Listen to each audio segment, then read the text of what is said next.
Thank you.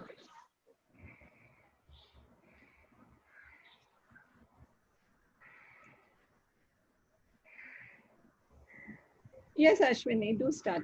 He's on mute. He's muted. Ashwini, yo. It's a mute.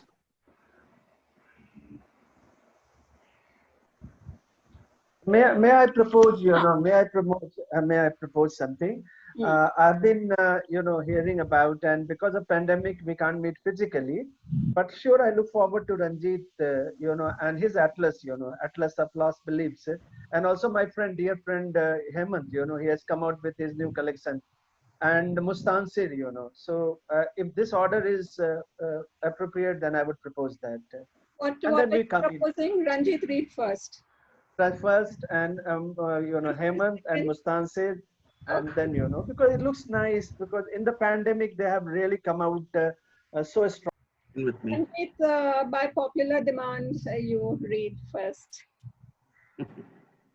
Thank you. That's really sweet of you, Ashwini. Thank you, and thank you all. Yeah, I thought I might. And also, Ranjit, something, I've been hearing about you going to Lucknow and Kasarbagh. Kasarbagh. I love Kasarbagh. So I will read a poem, and I will dedicate to you and Kasarbagh. And I'm really excited about, Ranjit. Just a moment, because this is something that you have done. Has intrigued us, because you have gone back to discovering India's modernity, going back to Lucknow. And going to, we will have some, separate discussion about it, how do we reassess and rethink India's modernity through Kasarwag and Wajid Ali. Fantastic work. Congratulations. Thank you. Thank you. No, that is actually going into a book I've been working on, which I should have finished by the end of the year, but it's going to take a while. But that's exactly the project. Two things that have preoccupied me. One is India's own modernity, because we too often believe that it was the colonial encounter and Indian and English education that somehow made us modern. We had our own modernity, and it was again, it's not nativist. It was a modernity that was cosmopolitan, that dealt with the world in different languages. So the idea of a vernacular, in the best sense, a vernacular cosmopolitanism is also part of the story. So yeah, but we will talk about this, absolutely. So let me read a few poems from Atlas, the Atlas of Lost Beliefs, which maybe I haven't read ever before. Marcus Aurelius, to move from Lucknow to ancient Rome now. Battles end, the mare sags through the rain. The emperor weighs nothing in the saddle. The clear, unimpeded thought is his torch and blade. He scorches a way through the forest of corpses. This one's called Self-Portrait as Child in the Rain. Shadows trapped in the door. Rain tapping out a message on roof and branch. An ampersand of cloud. Scared bird, wet, waiting for the others to catch up at the finish line. Lovely. Lovely, beautiful, beautiful. Thank you. Beautiful, beautiful. Wow, wow. Thank you. And then this is a kind of summarization of the whole Oedipus trilogy in a few lines. Because that's something that happens in the Jonah Whale and Atlas poems. There's how to deal with the epic and epic scale drama in a compressed way for our times. So this is called 8 Rules for Travelers to Thebes. Beware of babies left on hillsides with their feet pierced. Don't fight with old men where 3 roads cross. Don't marry a queen twice your age. Don't ask oracles what they mean. Leave fallen brooches alone. Keep a list of sanctuaries handy. Try not to answer riddles too quickly. The Sphinx keeps the hardest questions for the end. Very thoughtful. Fantastic. And I'll read maybe one more now. It's called the Oracle Tree, since the Oracle plays such a big role several times over in the Oedipus story. This is an oracle on Marine Drive. The Oracle Tree. The woman walked up to the Oracle Tree and bled its bark for answers. It's no use trying, said the tree. They've tied me up with holy threads. Roots burn through my shoes, leaves cloud my eyes. I'm not me. I'm that man jogging along the promenade, arms outspread, scattering fistfuls of feathers to the winds. Lovely. Oh, lovely. Wow, lovely. Lovely. That's lovely. One more. Fantastic. That's lovely. Yeah. One more, please. Yeah. Super. Then maybe I'll read a new one from, Yeah. because Atlas for me is now a transitional book because it's appeared in the UK, and there is actually a new book out next year at some point, early next year. Yay. So let me see if I can read something from that. This one's called Trapeze Congratulations. Artist. Thank you. This one's called Trapeze Artist. The man who's lost his parachute picks a knife laid out on a tray of light, the way a lesser man might pick a fight. He hurtles to market on a cart whose wheels screech under last year's backlog of rain. Shreds of his tent flutter in the branches of tapped trees. He holds the idea of that tent close to his heart, the way an astronomer might hold in his mind a constellation of fugitive stars. We shall meet again on the trapeze, he tells me, and I won't be wearing my gravity-colored tights. I look away, catch him again just about balancing on his spectators' raised eyebrows. Oh, beautiful. Beautiful. Wow. Beautiful. Wow, beautiful. Mystery. Beautiful. Wow. Beautiful. Thank you. Lovely. Must answer. Thanks, Ranjit. Oh, I thought Thanks so much. Hemant Thanks so was much. going Yeah. first. Ranjit. You. Hemant. Hemant is.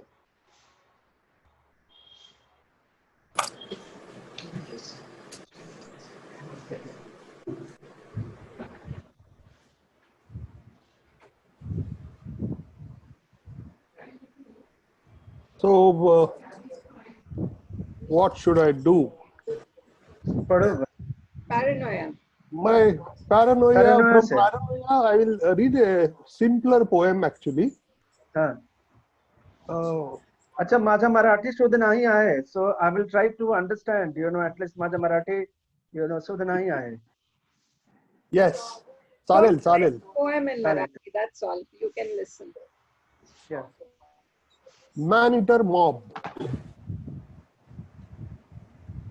Man-eater mob मागच्या स्वप्नातून या स्वप्नात दाखल झालाय.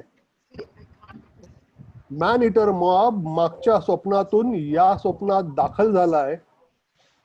एक जण डोळा चघळतोय, एक जण उखडून काढलेल्या हाताचे लसके तोडतोय, एक जण छाती फाडून काळीच खातोय, एक जण कवटी फोडून भेजा खातोय.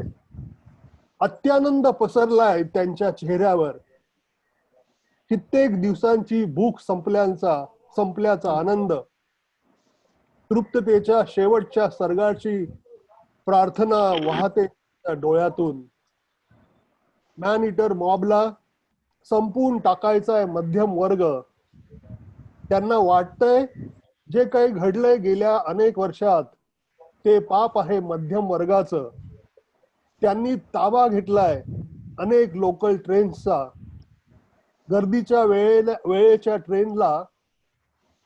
गर्दीच्या वेळेच्या ट्रेनच्या इंजिनला त्यांनी धारदार पाती जोडलेली आहेत आणि प्रत्येक ट्रेन स्टेशनावर थांबलेल्या 5 फूट उंचीच्या लोकांचे गळे ते कापणार आहेत. आज जगभरातल्या ट्रेन स्टेशनवरच्या सुमार लोकांना संपवण्याचा हा हिटलरी प्लान आहे. आणि तो आत्ताच कळालाय मला. काय करू मी? आताच्या विचाराने हतबल झालेल्या माणसानेच गोरगरिबांना धोका दिलाय. माझ्या हातात काही उरलेलं नाहीये, म्हणून मी अंधेरी स्टेशनात गळा कापून मारलं जाण्यासाठी उभा आहे. आपण आयुष्यभर MG रोड वरून चाललो, रुळलो अहिंसा मार्गावर, सत्य मार्गावर सुखावलो, म्हणून आपण काही जगण्यास नालायक नाही ठरत. गांधीला मारणाऱ्या नथुरामचा कायापालट तेव्हाच झाला जेव्हा गांधी बाबानं त्याला माफ केलं. माहित आहे आपल्याला की नथुरामला झालेला पश्चाताप न समजणाऱ्या भिरभिरलेल्या पाखरांना चिवच्या घरट्यात खूप जागा आहे. आपण मॅन इटर्स मॉब साठी एक सुंदर गार्डन तयार करू, जिथं आल्यावर ते सुखावतील आणि परत गांधी मार्गावर येतील आणि अहिंसा मार्गावरून गर्दीत एक होऊन जातील आपले मॅन इटर्स. वाह Hemant, lovely, congratulations. Thank you. Beautiful, beautiful. So I thought a simpler poem to read, because otherwise other poems are a little, what you call, Heavy. klista in Marathi. I mean, what you call it? It is like somewhat difficult to understand. Obtuse. Yes, to read also, and to maybe understand. एक short also. poem सुनो ना, एक short poem, एक छोटा short and Short. you know, yeah, please. अच्छा, हाँ. You told me that you would Me. read. Yes. मी लिहायला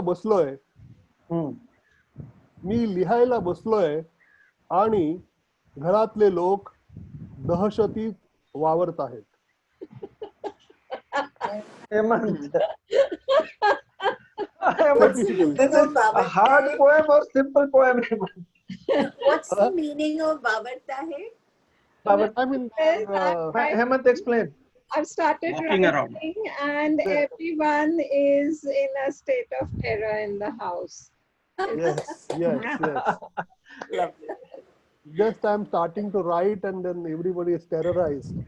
And I am also Hemant the terrorized. terrorist. Yes. I am actually a terrorist because I don't believe in this government. Very We're all terrorists in that sense. All Yeah, terrorists. now all farmers are also terrorists, I'm told. Yes. Pen has always been a terrorist, right? Everybody's scared of the pen. Good. We're the good terrorist. We should call ourselves the good terrorist. Constructive terrorist. Whatever. Yes. So next is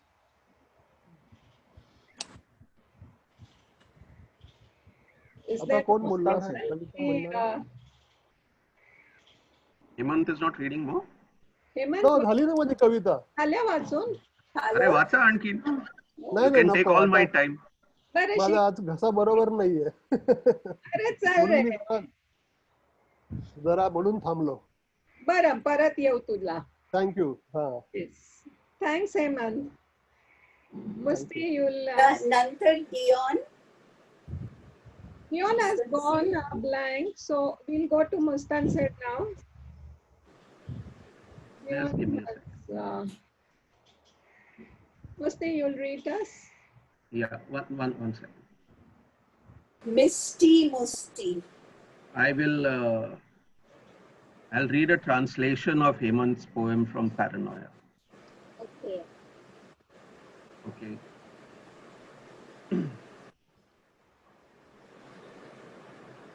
This is a poem called Ants, Red and Black by Hemant. Ants whisper to each other about work constantly. Perhaps they warn each other about a foot-wide ocean up ahead, or about an inch and a half high hill they have to traverse, or about the stupid trick played on them by a cruel man spilling salt across their path. Ants hold a grudge against these giant, hideous humans because they have decreed that only red ants are to be killed while showering their grace upon the Yeah, black ones. lovely. They seem to practice racism on ants as well. We red ants Yeah, are not yeah, without mercy. right. When do we ever bite sleeping babies? Mhm. In fact, only when someone intrudes into our ant hills do we ever lose our heads. क्या बात है, क्या बात है, बहुत खूब, Humans are lovely. unaware of how crafty those black ants can be. Should anyone cross their paths, they crawl into their ears and tickle them endlessly and can leave those who threaten them completely beyond help. It's only men who hide their faces, unable to say anything when faced with adversity. वाह, lovely, lovely, Lovely. fantastic. University both. Lovely. Wonderful. There are lots of nice poems, but I thought at least one would be appropriate. Uh, I'd like to read a few poems from Walk, which is the Please. new ebook of mine. And I'll begin with the first poem, which is called Geodesic. The shortest distance between 2 points, the line between us is a length of string pulled taut, the flight of a crow, a point vanishing to an arrowhead that I wish, like Cupid, pierces you in geodesic frugality. You touch your breast unprompted and think of me. I, like Majnu, walk on rails with bare feet, putting my trust in GPS to pick tracks that would link the stations of our hearts. Oh, beautiful, Very nice. beautiful. Very nice. Very nice. Uh, and this one is called Night Walkers. Mhm. Night walkers glide through tier 3 towns. Zephyrs susurrate through streets, rise to murmurations, then fall silent. Rivulets meet, break, tumescent, quicksilver, never reaching a momentum that would lead to deluge. No hive mind this. Everyone remains a nayak of their own story. The desire for relief is a bucket of water poured over every glowing ember of revolution. Oh, क्या बात है, lovely, Okay. Lovely. lovely. This is a poem called Ghar Ka Baoge. Ah, Many of these poems are kind of inspired or have within them, you know, the kind of things which you find painted on the back of trucks. yes, You yes, know, yes. Buri Very true, Nazar very Wale, true. Tera Muh Kala, and that sort Kala, of yeah, thing. yeah, One of yeah, them is yeah. Ghar Ka Baoge, which is something I do not recall seeing when I was a child. So that is something which has come up later and very clearly talks about the migrant experience, because Ghar Yes. Ka Baoge always has the image of a very forlorn woman looking into the distance, you know, Mhm. along with this Yeah, yeah. typography. You know what I'm talking about. Yeah. Ghar Ka Baoge. Your last WhatsApp was 14 days ago. I was 14 when you were married to me. Now you only have the clothes on your back. Does it matter? What are clothes between us but impediments to annihilation?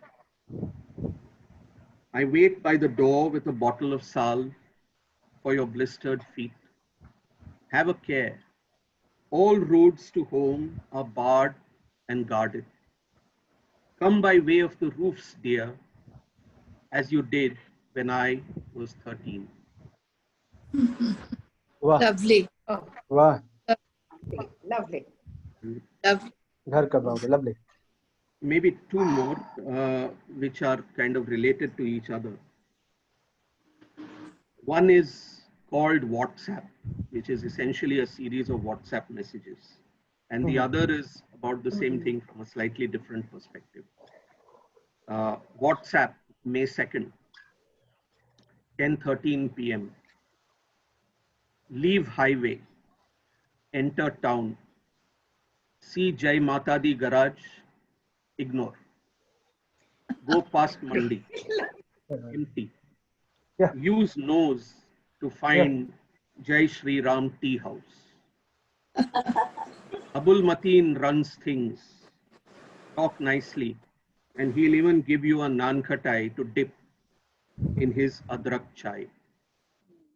Stay as long as you like. Best leave by midnight. Forget not. If you hear siren, hide. If you see police, run. Lovely. And this poem is about the same things that are described in the earlier one, and it is called Lockdown. The painted God King on the rolling shutter of the Jai Shri Ram Vaishnav tea house offers salvation, not libation. A bitch has had a litter on the stoop. Mother is well. A peripatetic spouse has his way with a sewered hand. Jai Mata Di garage is now a chassis cemetery. Murderous covens of crows convene on corpses of trucks. Wow. Tires roll out of this one street town all by themselves. क्या बात है, क्या बात है, lovely. Lovely. Very nice. Fantastic. If you like just one more, this is the last one. This poem is called Toba Tek Singh. Oh my And God. all aware of Fantastic, yeah. Toba Tek Singh, right, as one of Manto's important short stories. So this is him kind of reconfigured into the experience over here. And very typically, this is a poem of when somebody actually reaches their town, you know, after walking those 500 or 1,000 kilometers or whatever it is. Toba Tek Singh. Behind barricades, a town stretched to infinity. Guarded by policemen masked like dacoits and aliens in white spacesuits.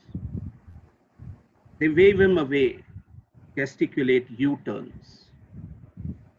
Toba Tek Singh, the man who never slept, stands resolute on no man's land between highway and home. Toes are gnarled roots, carves the bulbous base of temple columns, too engorged to fit into any footwear. Wow. Wow. Lovely. Wonderful. Yes. Lovely. Lovely. Lovely. Thank you so much. Fantastic. Lovely. Very, very temporal, visceral poems. Thank you. Thank you.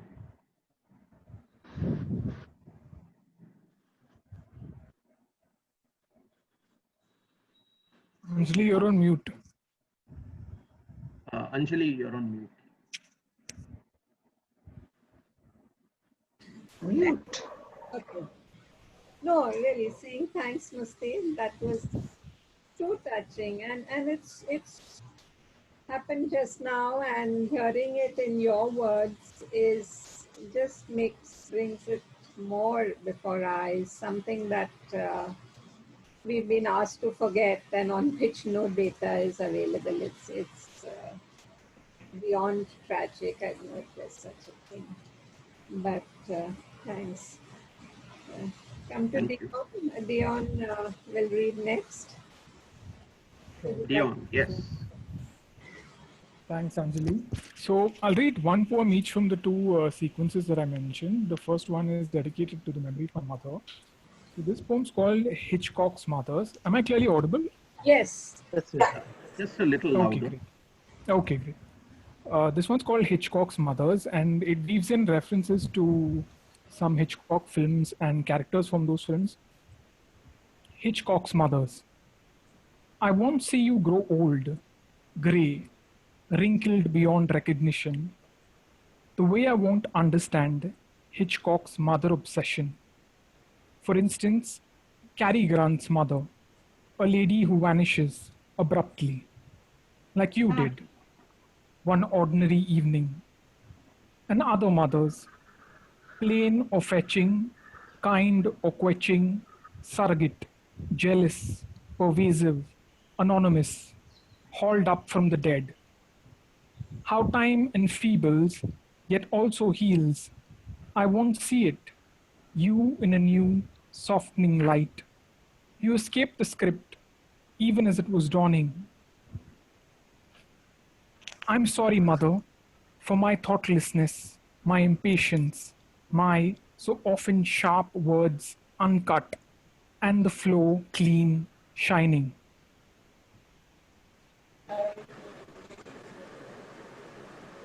So I'll read another poem.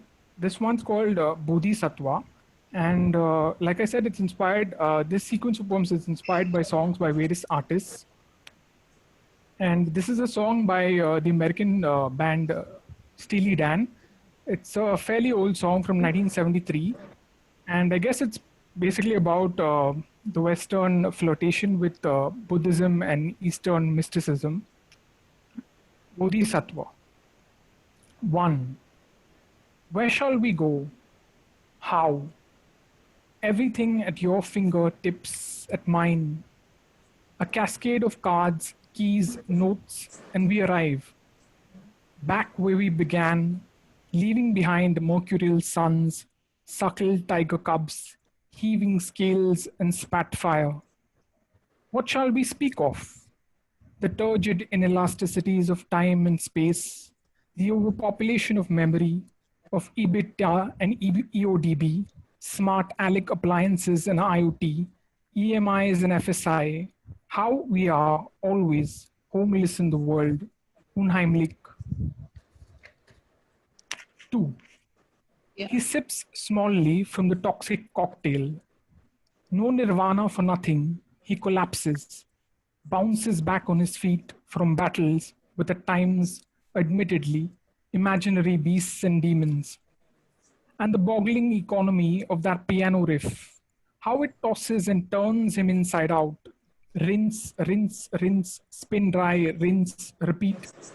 Rung, he tumbles out as from Tchaikovsky's aqueous crescendo. Twinkling bulbs, carefully arrayed, falling with heartbreaking urgency, falling, falling. Thanks so much. Lovely. Lovely. Thank you so much. Nice. Dion. Would you Lovely. read? And also, Yes, say. may I just one thing. In the references to Hitchcock too, I very much like the way you pulled in the titles. A Lady Vanishes. Right, You yeah, know, true. things like Yeah, that. I'm It was glad you caught that. Yeah. marvelous. Thanks so Right. much, Priya. Yeah. Lovely. Love it. Poems are lovely. Thank you. Thanks, Dion. How far have you come in your series to making a collection? These are just two sequences, so I mean, I don't know. Let's see. I'm just taking it slowly. Got it.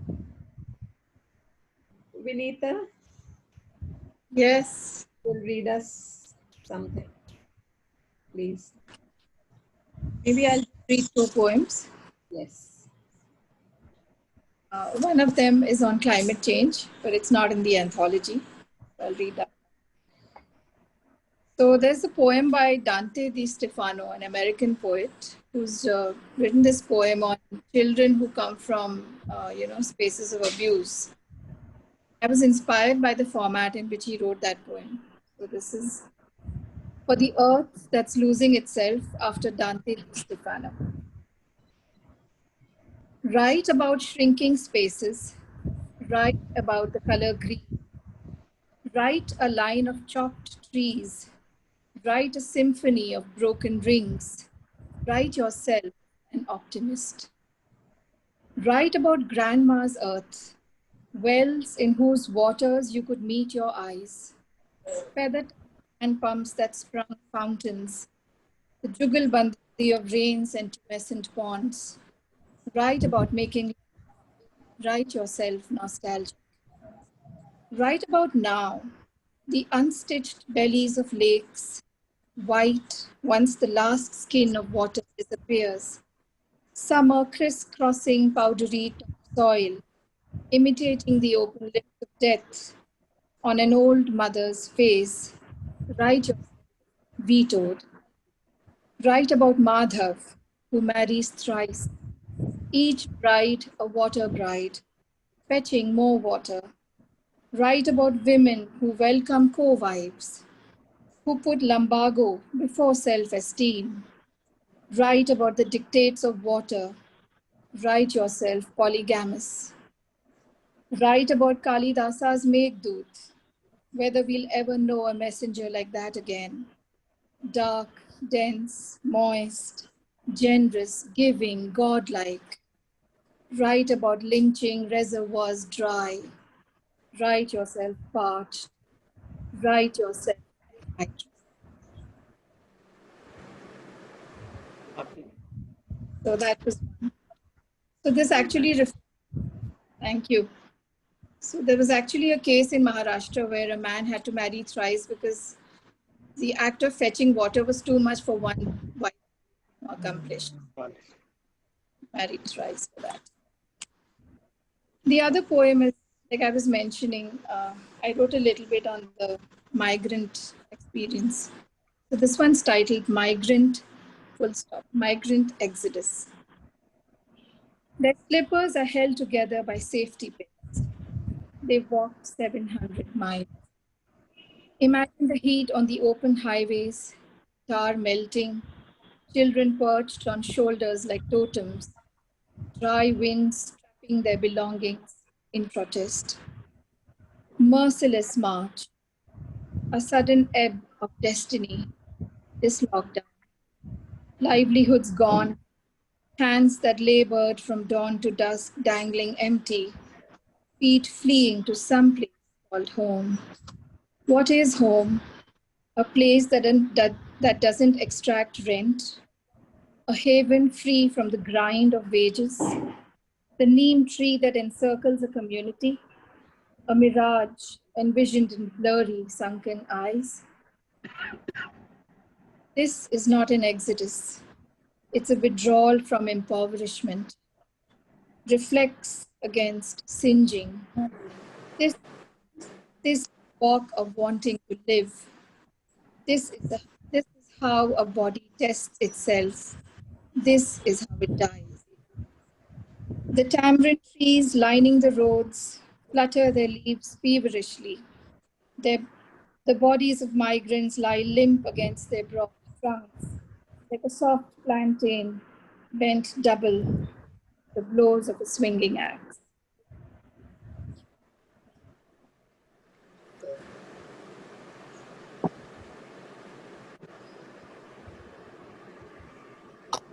You're mute, Anjali. Can't hear you. Lovely. Hello, everybody. Hi, Hi. Sweet. Hey, Swed. Swed, hi. Hi, Sorry, Sue. sorry for joining so late. I just got free from a client meeting. Thanks for coming. Thanks for coming. I'm glad I could catch you guys, Yes. in whatever time remains. Yes. No. We're so happy to have you here. Vinita was reading a couple of poems. Vinita, you have more for us? Yeah, I do have another one.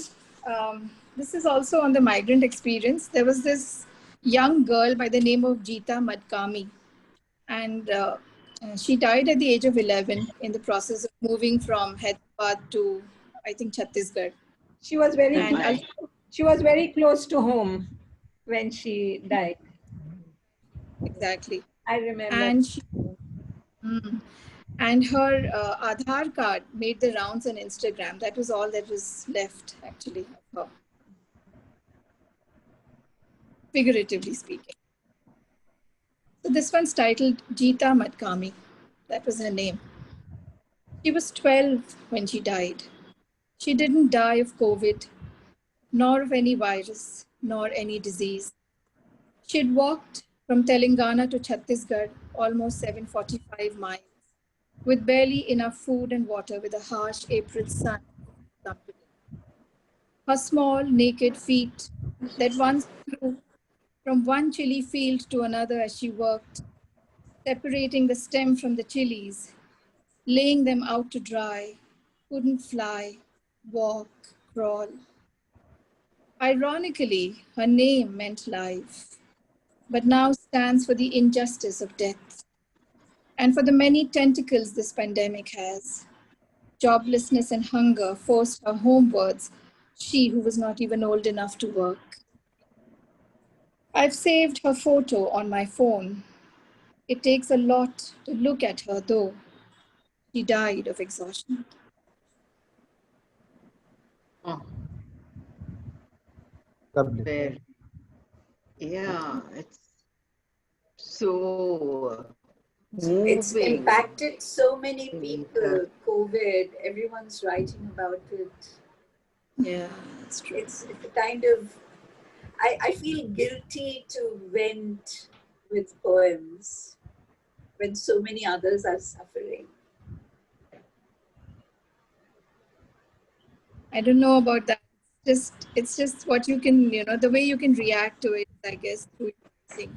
Yeah, I know. I write too when I'm frustrated and I don't know what to do. I write and then I feel, what the hell.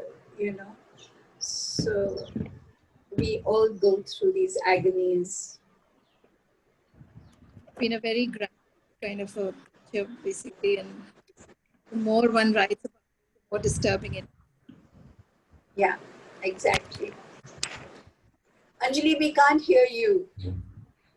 Sorry. No, I was saying at some point, all of our experience settle into us, and at some point they get expressed. It's for some, it is immediate. For some, it is later. So it's not, I think, a matter of sensitivity. I think we have all felt what has been happening. But Priya, can we hear something from you now? Yeah, sure. First, apologies for eating while everyone was talking. I was just very hungry, and apologies for that.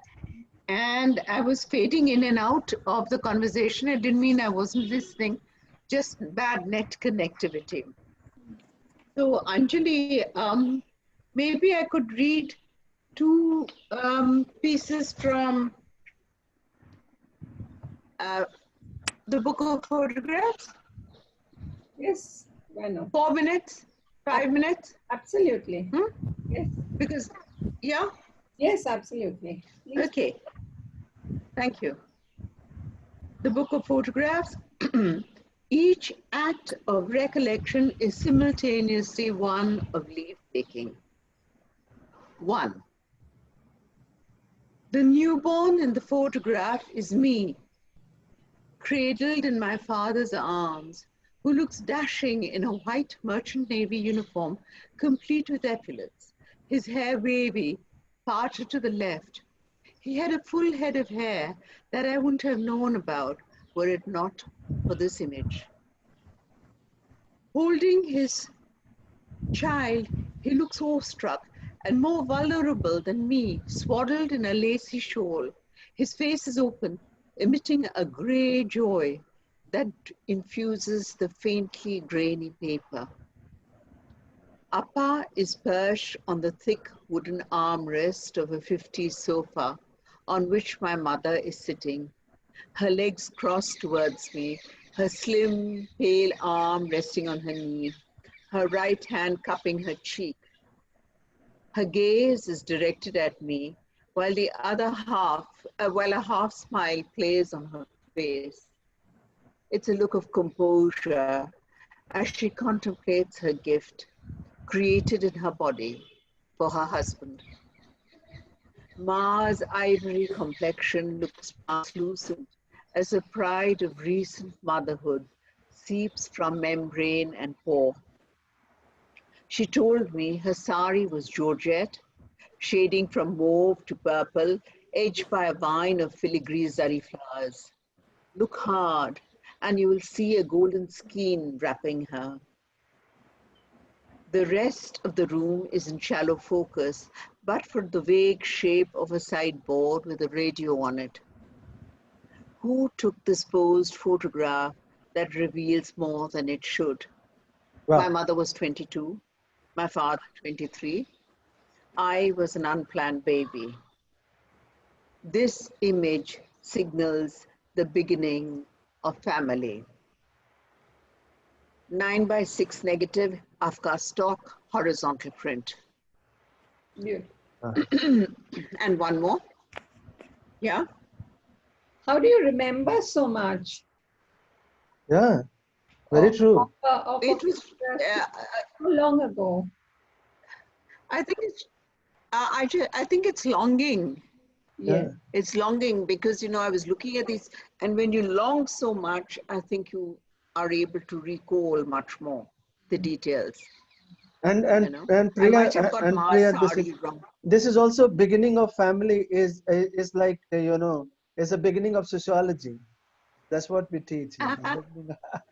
Yeah, very Max true. Weber would Very have true loved it. indeed. Beginning of family, so sociological, you know, in imagination. Thank you. Yes. So one more. Yes. One Thank more. you. One more? Yes. Okay.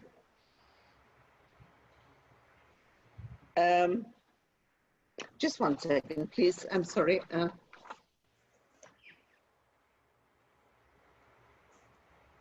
Oh dear, I don't seem to have the one I wanted to read, so I shall. Okay, I'll read this. I don't know if I put it up. The monks of medieval, this is 11, number 11. The monks of medieval Europe were encouraged to create mental constructions of architectural models of cathedrals and palaces, hell and heaven, in whose vast spaces they could methodically store memories of books they had read that they could access when needed. Hindu priests, even today, the phone savvy, employ the devices of sutra and shloka, aphoristic structures dense with interpretations that employ rhyme and rhythm, alliteration and assonance, which ensures easy embedding, quick recall and recitation to unlock their significances, like lotuses opening in the sun. The numerous models exist for treating time and absence. I rely on longing's intensity to recall each photograph, like an insect with a long proboscis, seeking hidden nectar. This slightly fuzzy gray photograph presents both parents and two children in evening light. We're in a fine government quarters, Hyderabad house perched at a height above Nepean Sea Road in Bombay, which looked down to a slot of crumpled aluminium sea.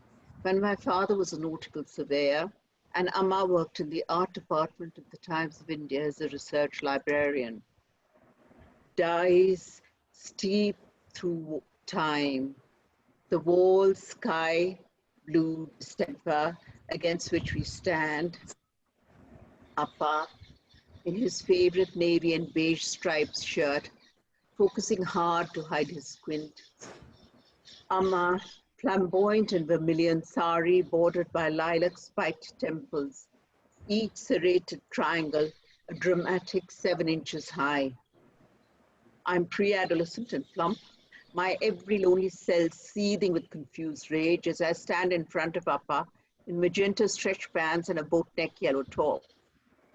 Ahead of Amma, my sister Mala, almost wiry and clearly bored, similarly dressed in olive slacks topped by a printed turquoise top. Our colors clashed, as did our personalities. The photograph is of a cachet of people who believe that they were a middle-class family. The veneer thin as the light that seeps through the image, which possibly everyone but we saw through. My parents were trying to forget their past and forge the expected. Be content with normality. They tried hard and repeatedly to pull it off for themselves and for us, the girls, these two fairly uncouth children who they fought over to win over. The shelf behind Amma holds the punctum, a glowing cobalt Japanese vase, round and small-mouthed, printed with white cranes whose outstretched wings are lifted for takeoff. The feathers outlined in gold suggest the glory of flight. We treasured this vase, Amma and I, as if it was from Emperor Augustus's porcelain collection, preserved in the Japanese palace in Dresden. In its silence, it promised a life of blossomed artistry. I suspect Krishna Raj, courageous editor of the leading left-wing economic and political weekly, took this photograph. He was my father's dearest friend and married to Appa's cousin, Maithili, the delicate beauty with a formidable intelligence. Raj grew to be my mother's confidant, and later their go-between. But that is another story. 12 by 15 centimeters, Orwo stock, black and white. Thank you. Thank you so much, Priya. Thank you so much. Thank you. Takes us back to a very different era. EPW and Thank you. Krishnaraj and gosh. Now, Yeah. I think, Ashwini, did you read? You did not read anything at all? Yeah, let me see. Yeah. Let me, yeah, thank you, thank you. What I'm going to do that I will read only two poems, and hopefully Yes. both poems give you We had a sense of. at 6:30, so I don't know if any of our people here might have other things to do. So Yeah, short poems. I'm not going to take up much. So very short poems, yes. and I hope you enjoy poems and a language play also. So pandemic has given me time to go through the language and sort of memories of language. So this poem is a Book of Rains, a published poem during the pandemic. So this is how you can see pandemic has impacted us, perhaps me more strongly. A Book of Rains. These days, I long to write a book of rains. Rains are like mural wounds from which happiness flows, speaking to us in the same tongue, but in various languages of seasons. Humming in myriad sounds of wild geese in clear sky, morning rains are seeds of life pouring over women in parched lands who scramble to collect forgotten love songs in pots and pitchers. Afternoon rains are old poem on a blank page, turning docile, stammering at the knife point of murderers before they crawl back into sun-roofed mud houses for untimely siesta. Evening rains come in dancing figures, stark, naked peacocks with sapphire anklets shiver in the fox-startled's eye corner, the secret delusion of another sky bursting out on the distant indigo hills. Night rains. Night rains are like embroidered brows of courtesans with rounded breasts, spurting incessantly into deep-throated cones, slaying fierce of Leozen with veiled joys from moonlight till dewlight. Amana, Amana, on my morning prayer mat sings, I am raining, I am writing, I am raining, I am writing. Thank you. Oh, so beautiful, Ashwini. So beautiful. Lyric, it's I so hope lyric. you enjoyed the Terrific. poem. Terrific. Yes, Thank another you. one, please. And Ranjit, and we were talking about, return to childhood, and in the process, I also returned to the language. So if you allow me, this is a poem that came to me after I went to Patna Lit Festival. Alok Dhanwa held my hand very affectionately after I finished Banaras, and he told me that, why don't you write in Hindi? So after almost like, 3 decades, and since Ranjit was talking about, Kedarnath and others, so my own memories and adventures with those youthful times on JNU and Delhi campus with these Hindi writers and growing up in vernacular spaces. So this is a poem that I have written after a long time. I hope you enjoy this poem. Ranjit, this is for you, please. This poem and Mustan and others have been, Hemant has been asking me to write something in vernacular language, if not Hindi. Amaltas ke liye. अमलतास के लिए title of the poem अध खुले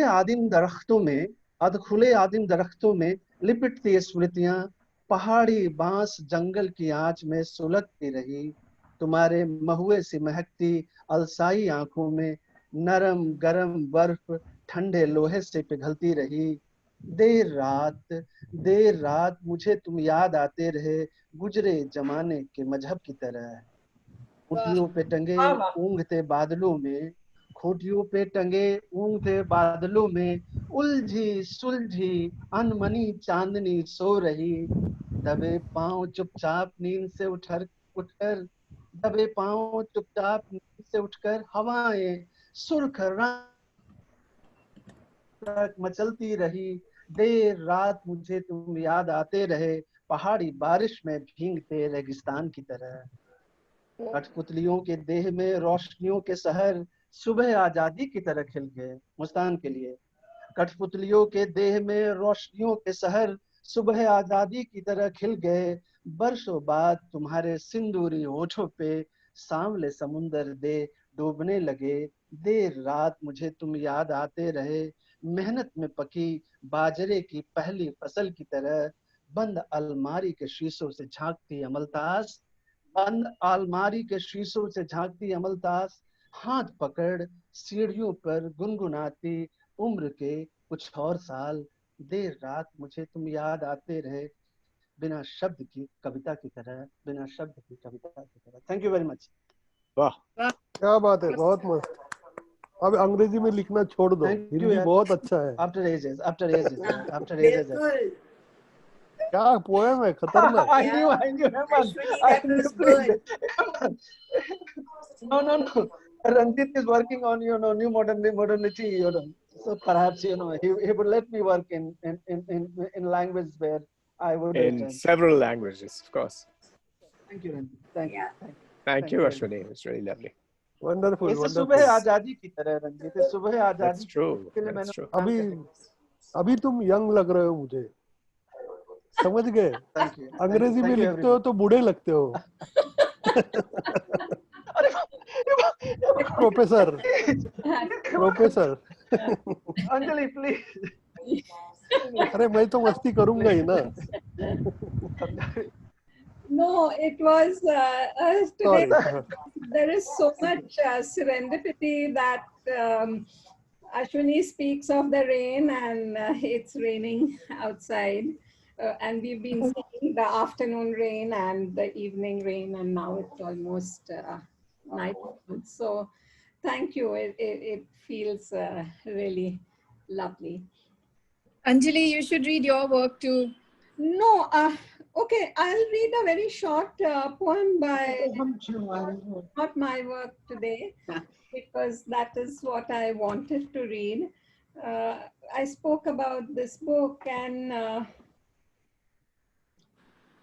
again, I speak of serendipity, and it is so strange that things that have been on our minds in the recent past get reflected in sometimes, and you end up reading about them, perhaps in a different context. And this is a poem by Ritsos called Stages of Weariness. And there is a line in it which speaks about Saint Varvara. Saint Varvara, which is a church in Athens, and we have been hearing, of course, Varvara Rao, and not that there is any connection between the two, but it's just that when a word sort of rings a bell somewhere, and you say, hey. So, stages of weariness. I don't know. Yeah, Barbara is Barbara, Saint Barbara, which in that place has been called Barbara. Stages of weariness. The train smoke lifts gently into the red glow of evening. An old woman sits in her doorway with a canary cage, listening to the blind man play his accordion on the steps of Saint Barbara's. We were out of reasons for today, for tomorrow. Things resisted our names for them. Stray dogs roam the neighborhood. At night, houses and trees and people grow heavy and droop beneath an insuperable weariness, a weariness that 50 or so years ago a tiny butterfly could have lifted on one wing. And that Lovely. Very good. Lovely. Fantastic. Nice. So, even though you come late, Sohit, maybe you read us a poem and then we can conclude. Thank you. And I'm really sorry for being late. You know, I was just kept away by work. You were, I forced that down, you saying it doesn't matter, let me send you the link anyway. So thanks. I'm so glad you did. I'm so glad you did it. It feels so great to be seeing you guys, if virtually, even if it's virtually. You know, it's been a while since I met the larger Bombay group. Yes. So I'll just read one short poem. It's called Parkour, which is, of course, the art of creatively crossing over physical obstacles. It's a form of acrobatics. Parkour. Heavy with the big questions, I think of the lanky Frenchman, the parkour teacher learning philosophy in the cool mountains of Micloidganj. One fragrant evening in the juniper forest, he looked at a troop of monkeys as they made a song of their jumps from branch to branch. It smiled as answers arrived before questions arose, and delight glowed in infinite direction in this centerless world. I realized he'd hold on to that moment as long as he breathes, or I would. I imagine him leaping, vaulting, somersaulting over life's big questions as he smiles. Thank you.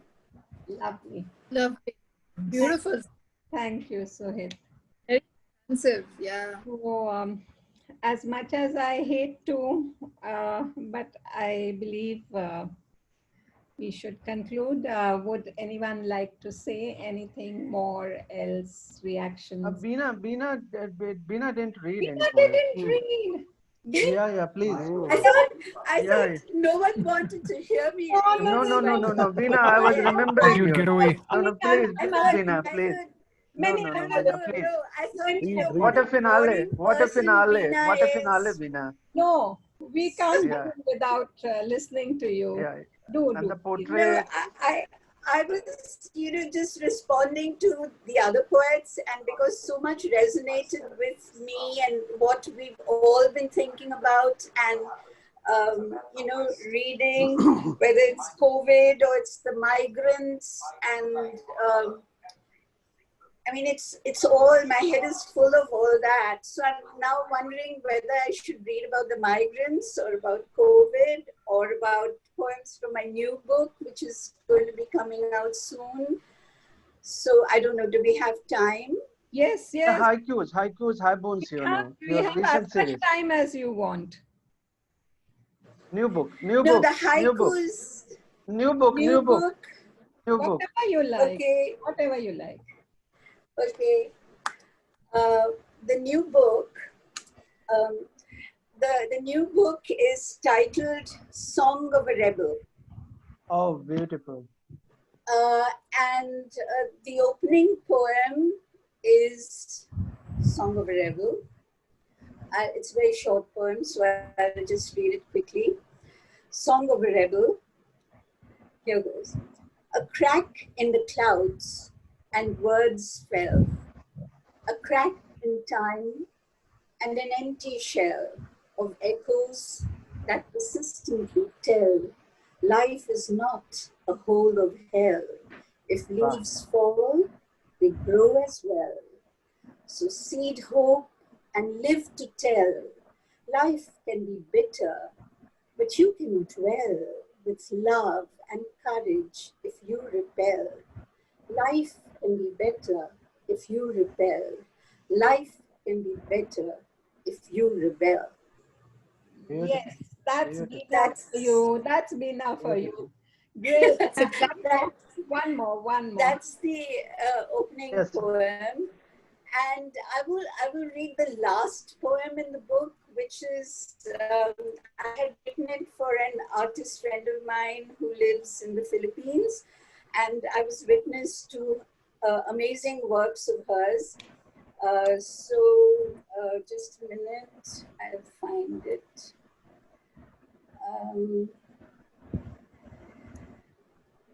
She works with bones. She's an installation artist and she works with skulls and bones. So the poem is titled In the Warehouse of My Bones. It's for Agnes Arellano.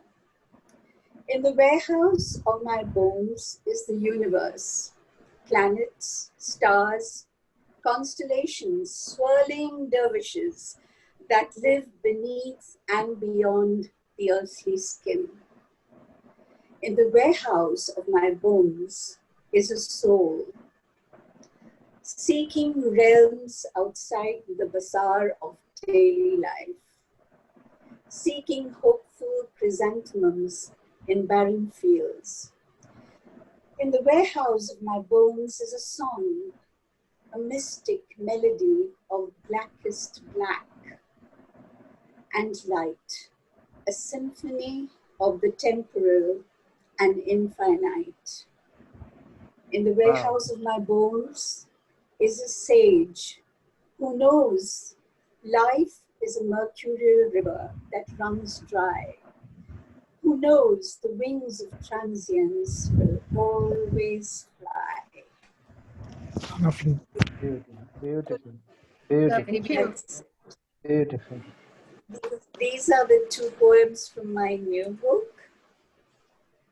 And I thank Anjali for, being this, for the knight in shining armor who brings all of us together. And it's really beautiful. And it's so heartwarming in these times. Well, thank you, Anjali. Listening to you, Bina, and writing about cracks, and I don't know if there are too many others who do this, but I'm doing all the cooking at home and everything else as well. And Wow. I can't work for long periods in the kitchen without listening to music. So sometimes it's Begum Akhtar, and sometimes it's Mehdi Hassan. And just today, again, I don't know why today is a day of coincidences. But you spoke of tracks, and just today I was listening to Leonard Cohen and his song.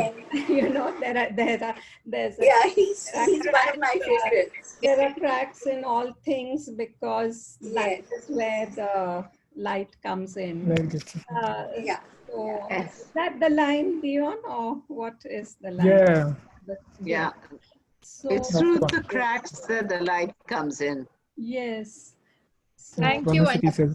thank you for Thank- light, and it's been such a wonderful evening. Indeed. अरे अंजली एक And सांगायचं राहिलं. Anjali, the goddess with 10 hands. No way. काय ठीक आहे सांग? अरे सांगायचं असेल तू आता मीटिंग बोलवली झूम वर तर मला वाटलं आता मास्क घालून बसायचं की असं नॉर्मलच बसायचं. No, that is one of the. I wanted to see all your faces. Paranoia. That's your paranoia. माझं पॅरानोइया तो आहे. नाही रे बाबा. There are no masks. But wonderful. I wish this evening would never end, and we would end again Indeed. with a round of drinks and dinner. But That would be so Clean nice. fun. looking forward to a time when that will really happen, and we'll be in the Mockingbird again. And thank Absolutely. you so Thank you. much. This has been Thank you so much, It was Anjali. wonderful to Thank you. catch up with Anjali. everyone again. bye bye. Thank you to everyone. Thank Bye you. bye. Yeah. Bye. Good and safe. Bye. Good Good night. night. Good night, everyone. Bye. Take care, everyone. Bye. God Bye. bless. Thank you. Thank you. Take care. Thank you, Anjali. Thank you. Bye. Bye. Bye.